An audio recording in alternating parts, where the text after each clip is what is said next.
400% rise in the MoD data breaches fuels fear of a cyber threat from Russia and China. We're going to read into this exclusive from iNews, you guys. Let's go.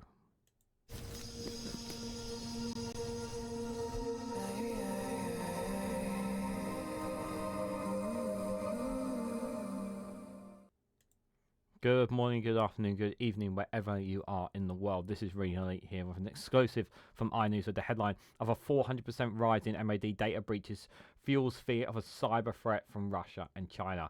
The exclusive revealed that the two main parties put national security at the heart of their general election campaigns amid growing signs of global instability. Guys, while you're here, make sure you hit the like button and share this across social media so others are notified of this video. So this isn't essentially, while this is going to cross-reference into the general election campaign, this is more about, obviously, the data breaches and the threats, obviously, of Russia and China. And we have covered so many extensively the increasing threats that they are going to have. And we know they're going to have threats within the general election. But this is more about the... while we obviously will be talking about the campaigns, talking a little bit about the campaigns, I want to kind of differentiate from it a little bit, just because... this is highlighting just how vulnerable our country is to national security threats, and we have been throwing these warning signs have been there for a while, and that's not even the ones that we know the ones that we know behind closed doors, behind secrets. We only know the ones that are published or leaked. We don't even know the ones that have happened and that people don't know about as well, which is a great deal of a concern. You know, the Eye has covered extensively numerous stories about how Russia or China have been able to make attacks or attempted threats within our institutions, and the lack of response, in my opinion, has been from the government has been short of crap, pretty much, to say the least. And we need to take this seriously. You know, I'm glad that Labour will take this. I do generally believe that Labour will take this seriously. I don't consider the Conservatives to take it seriously, because too many of them are more interested in their bank account at the end of the day rather than the interests of the British public. And we know that the Conservative Party has ties to Russia. We know we do. I don't, as far as I'm aware, I don't know of any Russia and China links to the Labour Party. I do know, obviously, that they have accepted donations from businesses and whatnot within UK and some from abroad. I don't know if they've, as far as I'm aware, I've not seen anything that directly links anything from Russia and China directly to the Labour Party. Now, if someone has some sources, maybe let me know in the comments down below, but I've not seen anything direct. But obviously, we do know that the Conservatives have some kind of link there, which is a great deal of concern. But I do think that we do need to have a boost in security and defence, that is for sure, because we're having too many threats as well. And obviously, there's talk about our defence spending, about how much we're going to be spending in terms of defence as well. And I think that's going to be playing a part in too as well. So let's read a little bit more into this. So, data breaches from the Ministry of Defence have increased nearly 5 times in the past 5 years, or nearly 400%, fueling fears about the UK's resilience against cyber attacks from Russia and China. So 400%. Now, obviously, I believe this is obviously down to the influence that Russia has gained within London, within some of our politicians. That's made it easier for them to infiltrate our institutions. And there's data out there to indicate that. But of course, we know that the Conservatives have kind of tried to sweep it from under the carpets from people knowing, and that's not good, because it means that less and less of us, the public, have a say on our future, and more of other influences deciding our futures instead. It's a very, very worrying times indeed. So analysis of the MoD figures revealed that there were 550 data instances last year compared to 117 27 2018. Now that's only what they've shared. So we had 117 2017 2018, and we had 550 instances last year, according to the MoD's figures. And that's only what they're sharing, by the way, as well. At the same time, ministers have revealed that the Information Commissioner Officer has 3 open investigations into personal data incidents at the MoD. Both the Conservatives and Labour put national security at the heart of their election campaigns amid growing signs of global instability and the potent threat of Russia, China, North Korea and Iran. Follows warnings revealed by I last week that the UK general election could be undermined by security attacks and AI deepfakes emanating from those hostile states. Yeah, I've spoken about this consistently, and I'll repeat it again here. We are going to expect a very dirty campaign in the general election, no question. While many of the data breaches involve unauthorised disclosures involving the department's own staff, the rising number of incidents with fuel concerns about security at the heart of the department that was recently subjected to targeted cyber attacks suspected of being carried out by China.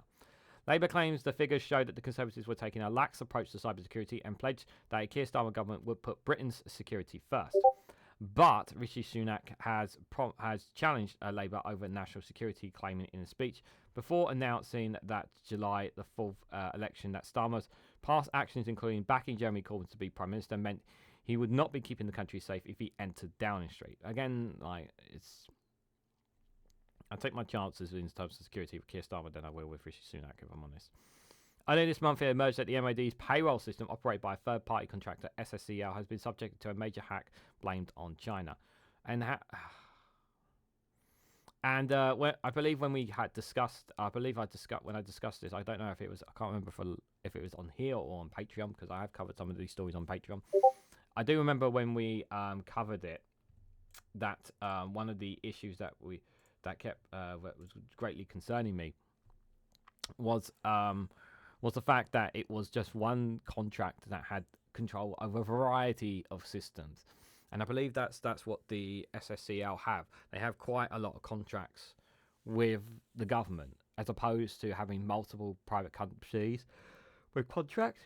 Now, the counter argument is to having that is that it's much easier to have one company with control of most things rather than multiple ones, because of working on building and cooperation and whatnot. And that could be the case, but it's also dangerous. It's dangerous as well. So,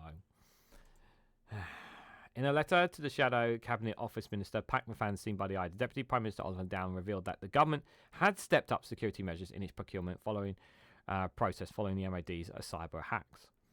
The MoD's own figures show that in 2018 there were 117 data breaches, including 73 unauthorised disclosures, 22 due to lost electronic equipment, devices or documents inside top security government buildings, 11 due to lost equipment or documents outside of government premises, and 4 from the insecure disposal of documents in several other branches. That's not good.